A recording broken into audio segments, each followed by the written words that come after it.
hitz bat erabili beharko banu, militante hitza erabiliko nuke. Nik uste dut irakasleak eta ikasleak guztiok ginela euskararen militanteak, euskaltzalea ginelako.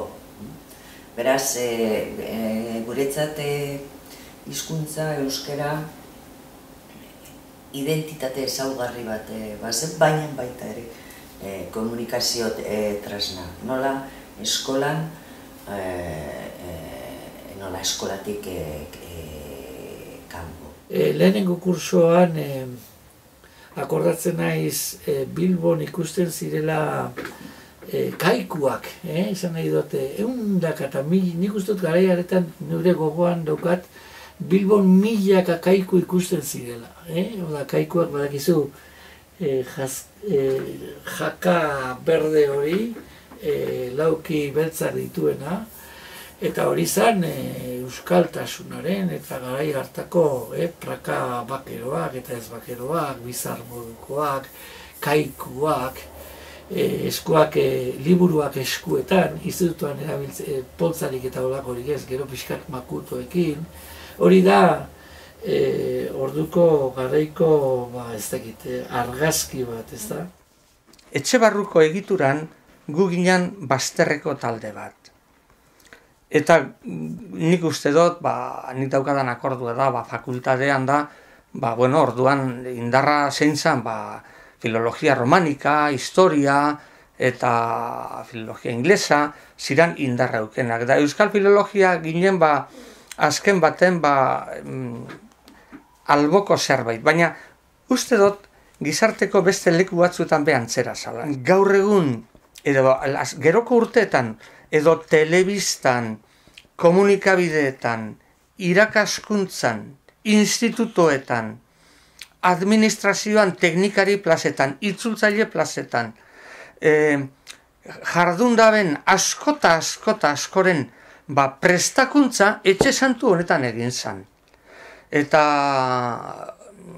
hori reibindikatu behar da. Eta nik daukat satisfazio edo ezer handi bat, posa handi bat, guk egin dugun lana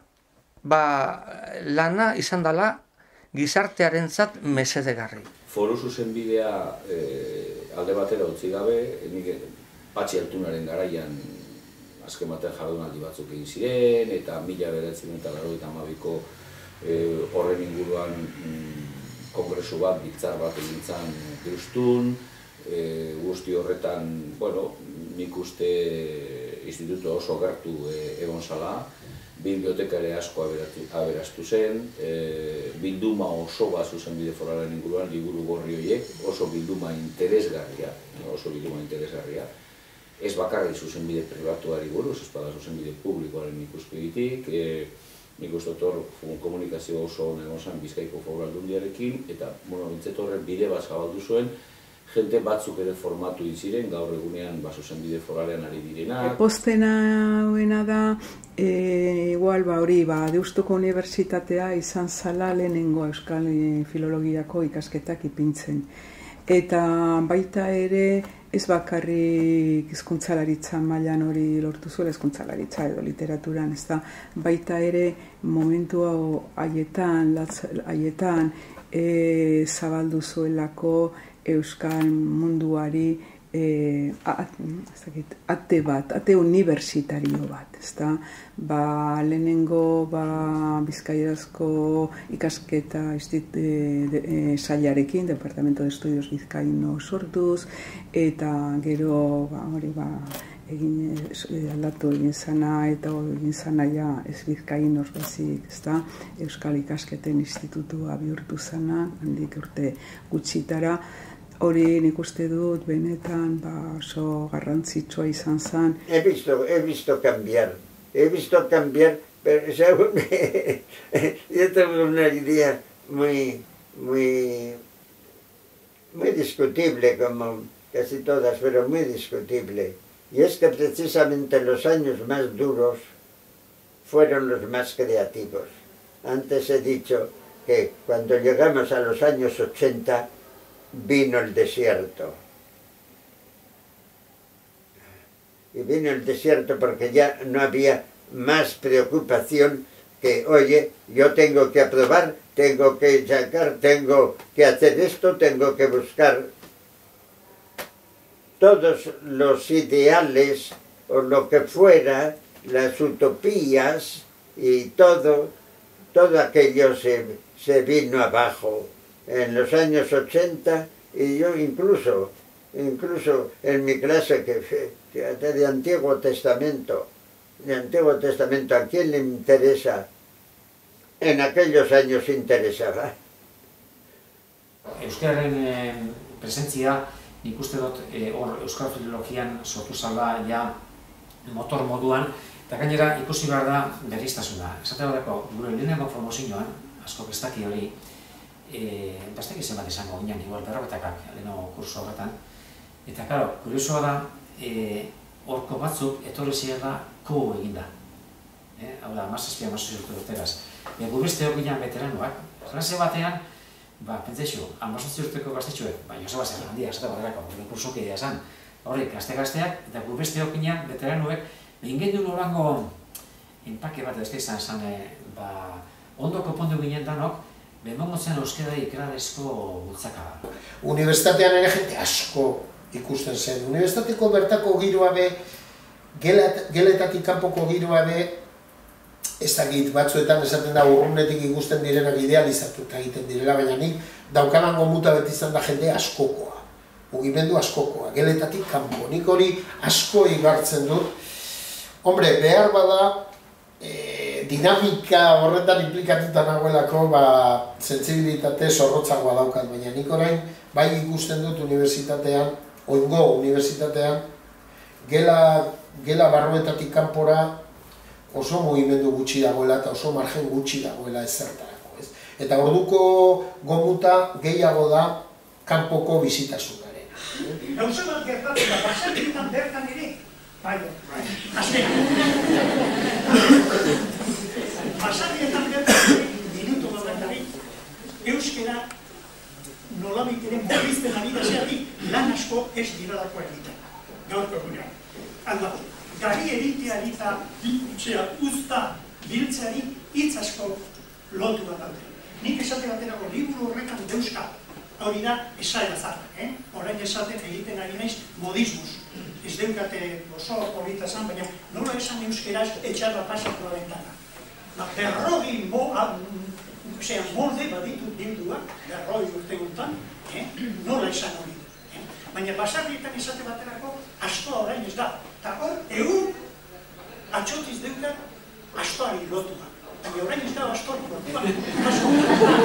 Dau hankako astori du. Ni oso euskaltzalea nintzen, eta euskal filologia ikastea pentsatu nuen. Orduan, 21. urriaren 2an hasi nintzen, 13. gelan, lehen pasillo hartan zegoena, eta Gotxongaratek egin zigun harrera.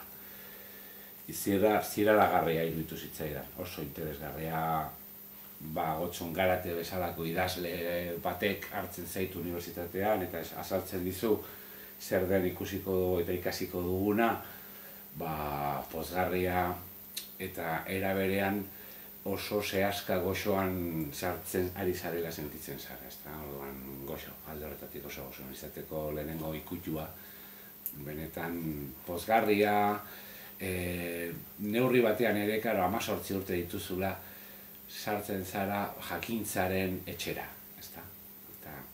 eta nire euskaltzaletasun aldetik behintzat, euskeraz entzuten duzu gela osoan, behitu ni gainera ikaskuntza pribatutik natorrela, lehenengo aldiz emakumeak ikusten ditut gelan, ikasgela barruan, orduan zirrela asko eta erre zitekeen.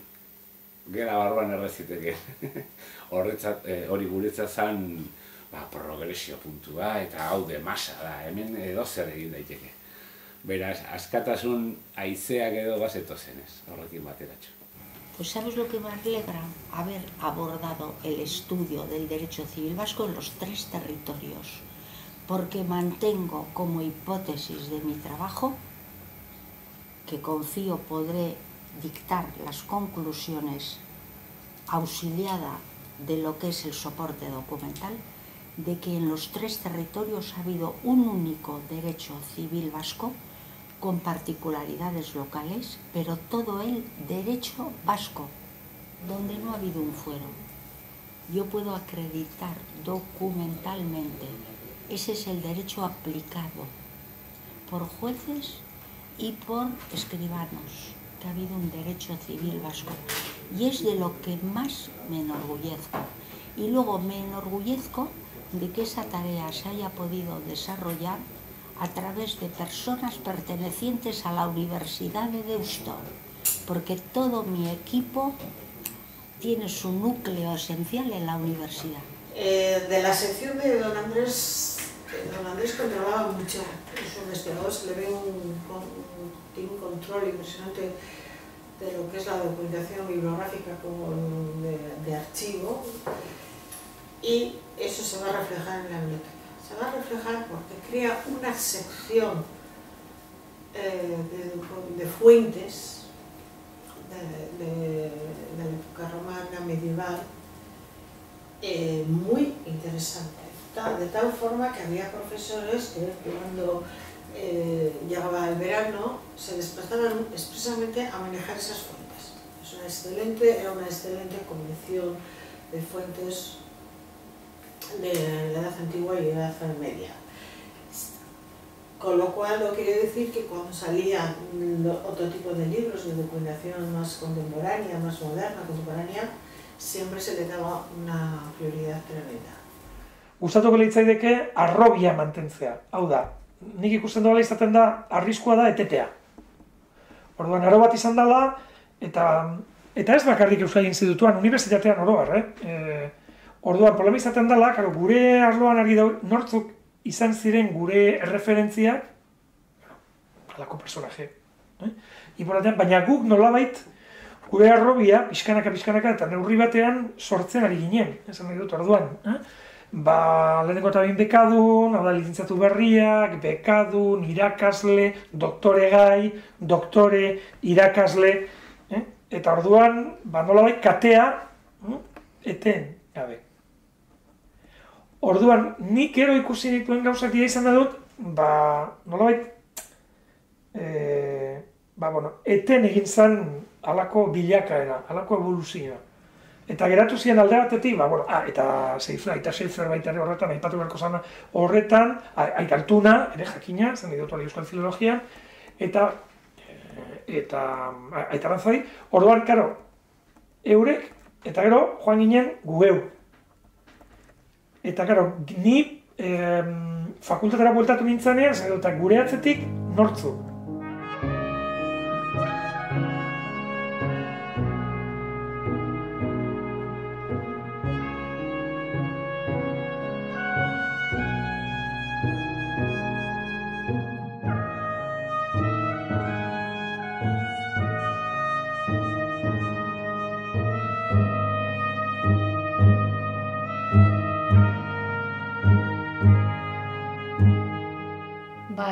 Asko aldatuta.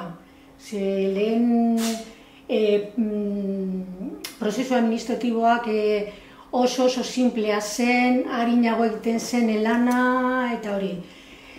Eta orain, gauza bat egiteko, ez dakit zenbat denbora, asko luzatzen da. Eskuarte pilo batean dago paper bat, dokumento bat, heltzeko bere lekura. Orduan nire ustez da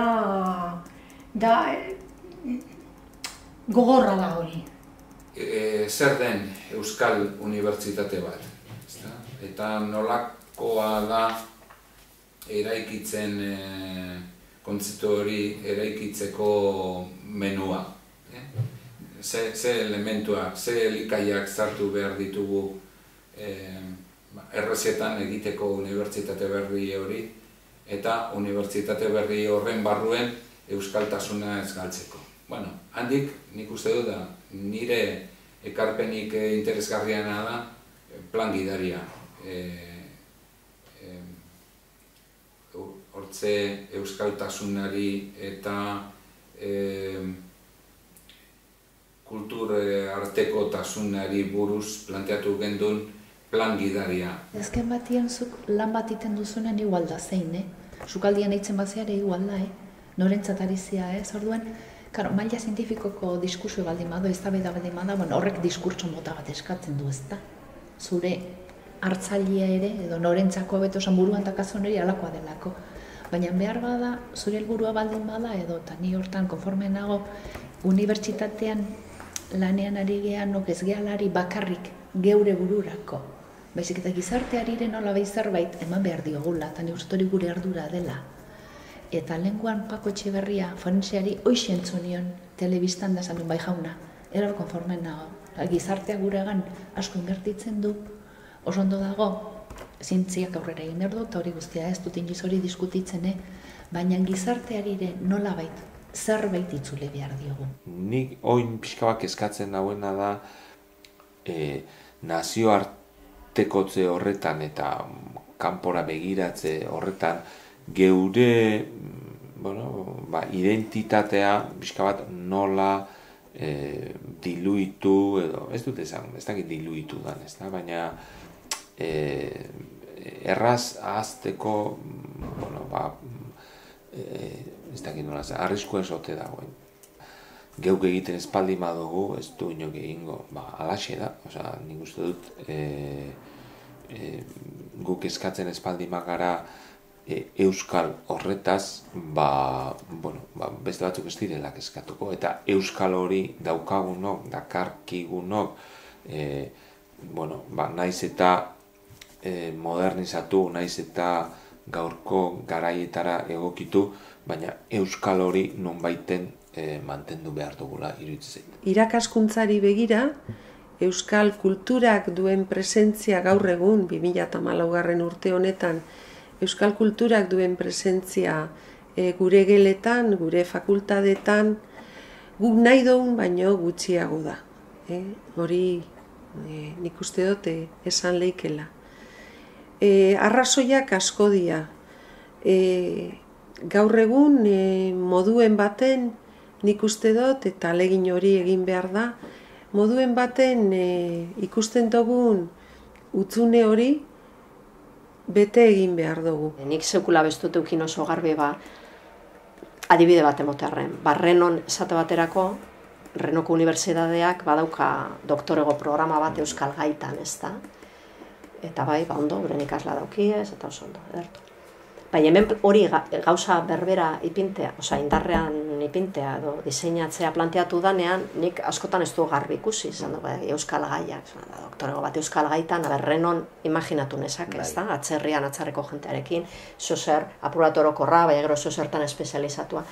Baina hemen badauka zentzua euskal gairi buruz berbaitea. Lehen euskal gaia zan, euskal gaiak bultzatu gure gandu zalako, baina normalizatzen garen neurrian, zezen dut ez bakarrik euskara normalizatzen den neurrian, unibertsitatea ikerketa bera normalizatu edo egindan neurrian, ez dakita inbeste zentzu daukanik, ez da? Nik uste dut, igual behar bada, euskal gaiei buruz egin beharrean, gaiak euskaletik edo euskadietik, hori, azkenean, guk argi dago, tradizioan ez daukagu zalantzarik. Hau da, nik nire esparruan, zuzenbide pribatua, forala, zibila, zer izan dan, nolako balioa dekon, ze baloreak dekozen eta hori argi dago. Beste esparruetan berdin, zer egin dugu artean, zer egin dugu musika, bale. Baina azken finean gaiak dira, gaiak deitzen badotzeguz, gaiak dira unibertsalak. Eta, klaro, kulturari buruz ari bagara. Nik uste dut, ez daki lortu dugun hasierako tensio horri edo ilusio horri eustea. Uste pixka moteldu egin dela azkeneko urteetan, beste gauza batzuk hartu dutela garrantzia, eta horrek pena pixka bat ematen dit. Eta nik uste etorkizunari begira ere nire kezka edo nire zalantza nagusiak hortik datozela, ez? Lortuko dugun eustea orain arte egindako lana eta ez atzera egitea esparru horretan. Nik esan genuke ideia batean laburtzearen uste duguna baino askoz gehiago egin dela, egiten dela, eta dakiguna baino angelu diferentetatik, perspektiba diferentetatik, tradizio diferentetatik, helburu diferentek. Eta sakabenak eta horrek ematen diguna da aldi berean ahultasun handia, ez dakigulako norantza doazen edo ez dakigulako nolabait biltzen denak euskal gaien aterkiaren barruan, baina uste dut sakabanak eta horrek potentzia handia ematen digula, uniberso zabal baten berri ematen digula. Euskal gaien edo euskal unibersoaren baitan, galaxia ezberdinak, izar diferentez osatutako galaxia ezberdinak daudela frogatzen duela. Creo que la cultura vasca, los estudios en cultura vasca han estado durante muchísimo tiempo muy obsesionados por descubrir qué es la cultura vasca y mantenerla. Y ir un poco a elementos esenciales de esa cultura, y decir, estos son, y entonces los vamos a conocer en profundidad y los vamos a cuidar.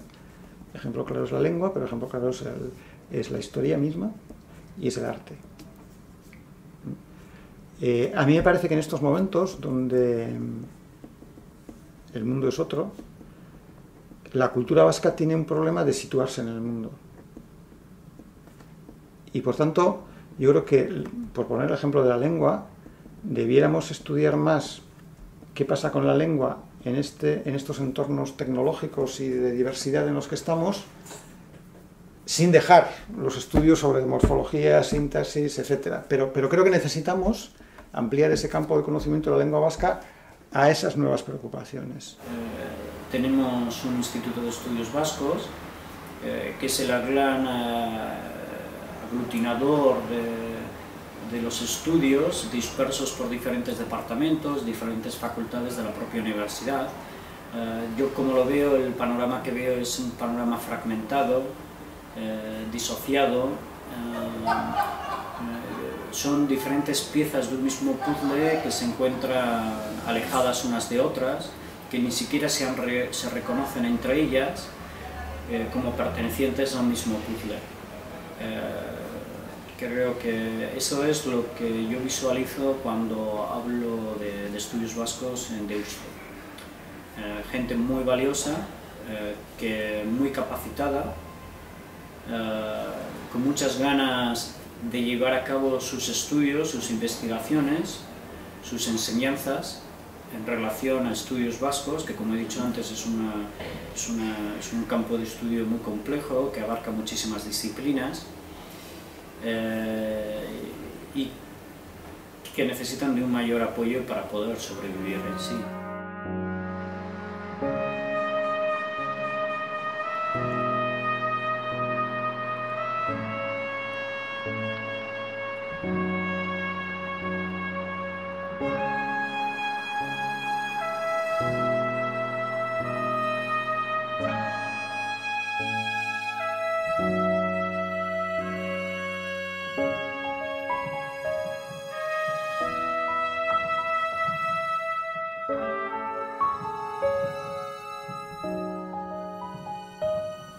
Naiz eta idazketatik oso momentu gogorra izan daiteken murrizketa aldetik eta emoten dagoelako danetarako baliabiderik eta ez dagoela, baina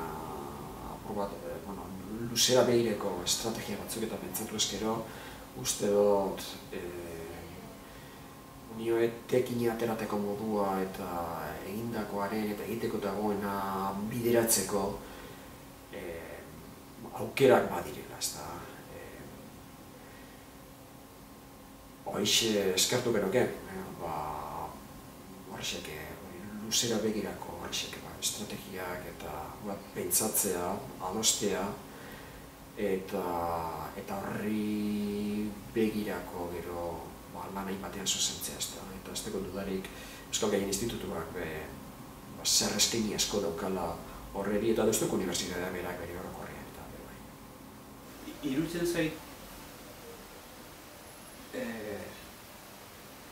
bisio estrategiko ilusionante bat falta da. Eta zu baldin bazabiltza argaltze edo miatze politikarekin oso zaila da, horietan euskera txertatzea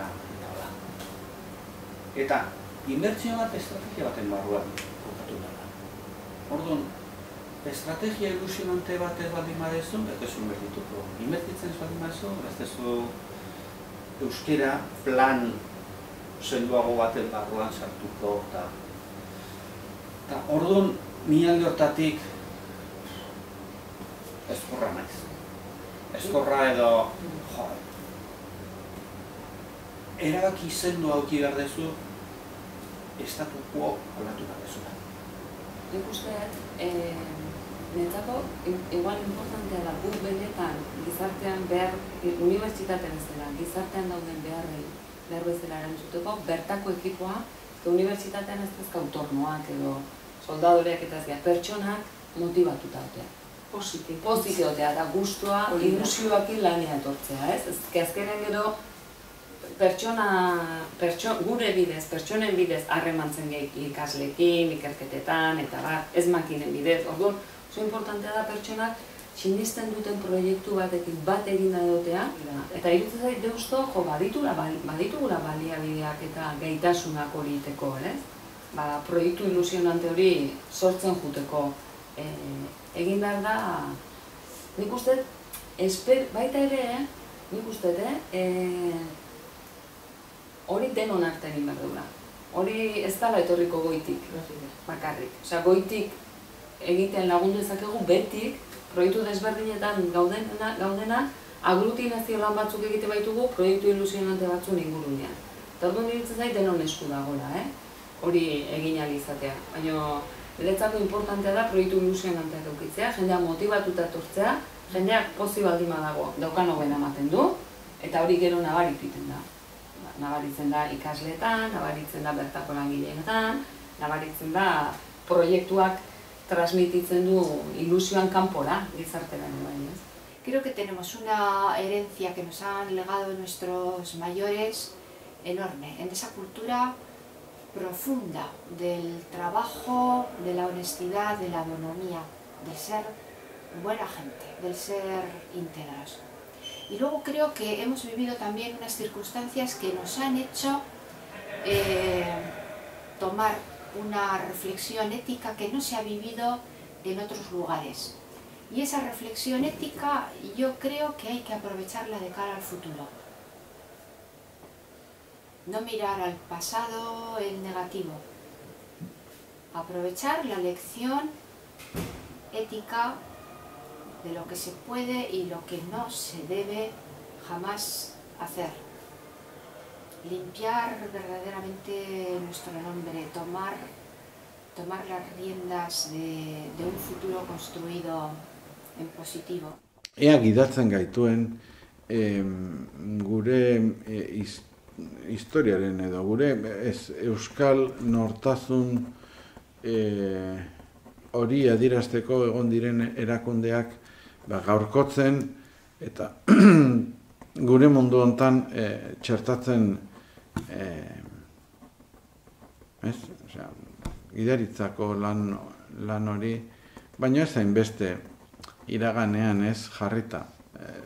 Baizik eta nola isladatu, nola ekarri zerbait bizia zera ez, gure gizartean, eta ze bestela esaten nuenean eskaintzearena, munduari eskaintzea gure euskal ezaugarri horiek, hortxe ikusten dut ez. Beti izan dugu harreman estua, hauekin, teostu aldetik, gu datu irekien aldean lidergoan egon gaudelako, ez? Internetekin egiten diren, nik ez dakiz jatin deustun, jende gutxi ezagutzen du hori. Diru asko jartzen da webguneak sortzen, webguneak sistema, plataformak eta garatzen, eta askotan ahazten zaigu barruan dugula teknologi horietan adituak eta lidergoan dauden taldeak eta egin diren ekimenak, ez? Horrekin, helburuak ondo definituz eta helburu horiek lortzeko jende aditua, jende dokia, jende ondo prestatua baldin baduzu, emaitzak lortuko dira, hori dirago. Nik esaterako euskal gaiaekin uste dut hemen daukagula onomastika arloan kriston aukera. Inork ez du egiten hori.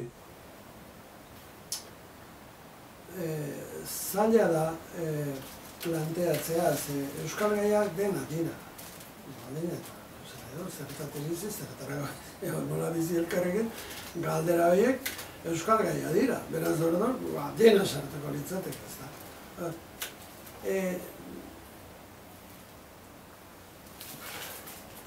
Euskal Gaien institutuak unibertsitate baten barruan izan beharko luke,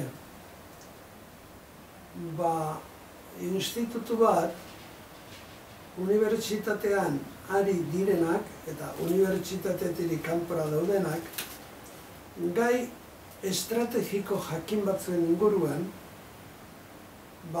jarduera ikertzaile bat eta bestaldetik gizarteratzaile bat zabalduko lutekena. Hain zuzen, gai transversal oinarriko batzuk hartu eta jendea jarri gai horien inguruan eztabaidan lanean, ikuspegi ezberdinetatik. Orduan, disiplinartekotasuna uste dut oinarria dela, komunikazioa oinarria da, daukaguna balorean jartzea oinarria da, eta behar bada baita ere, lehen aitzatu dituten lan ilun batzuk, inok normalean nahi ez ditun horrek, baina beharrezkoak diren horrek ere egitea tokatzen jaku 2014 urte honetatik aurrera. Nik uste, proiektuan sinistu berritzaileak izan, berritzaileak izan, guztat hori dela erronka handia da, baina ni ziur nago, eta ez aipatu ditutan bide horietatik bakarrik, seguro beste 1000 modu daudela euskal gaiak eta euskal gaien institutoa bere tokia eduki dezan unibertsitate honetan. Eta nik uste horretarako askatasuna dauka. Segurazki, formazio ofizialetatik ibiltzeko aukera izatea edo